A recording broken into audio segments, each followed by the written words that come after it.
62வது தேசிய விருதுகள் அறிவிக்கப்பட்டிருக்கு. இதுல வந்து உங்களோட ஃபேவரைட் ஹீரோஸ், ஹீரோயின்ஸ்லாம் இடம்பெற்றிருக்காங்களா? அப்படிங்கிறத அப்புறம் பார்க்கலாம். பட் முக்கியமான ஒருத்தர் வந்து இடம்பெற்றிருக்காரு. சிறந்த துணை நடிகருக்கான தேசிய அவார்ட் வந்து நம்ம ஜிகர்தண்டா படத்துல நடிச்சதுக்காக பாபி சிம்ஹாக்கு போகுது. பாபி சிம்ஹா இப்போ பாம்பு சட்டை அப்படிங்கிற படத்துல நடிச்சிட்டு இருக்காரு. இன்னும் நிறைய படங்கள்ல நடிச்சிட்டு இருக்காரு.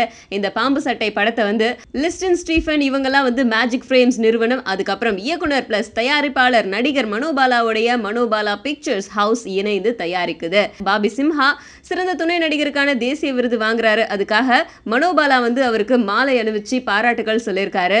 அது மட்டும் இல்லாம அவரை பத்தி சில வேர்ட்ஸும் சொல்லியிருக்காரு. பாபி சிம்ஹாவை திரையில பார்த்து அவருடைய நடிப்பால ஈர்க்கப்பட்டவன்ல நானும் ஒருத்தன் அப்படின்னு சொல்லியிருக்காரு. இன்னும் இவருக்கு நிறைய படங்கள் வந்து குவியணும், இவருடைய பிரைட் ஃபியூச்சர் எனக்கு இப்பவே தெரியுது அப்படின்னு எல்லாம் சொல்லியிருக்காரு. ஸோ பாபி சிம்ஹாவுக்கு நம்மளும் அட்வான்ஸா ஒரு விஷயம் சொல்லிடலாமே.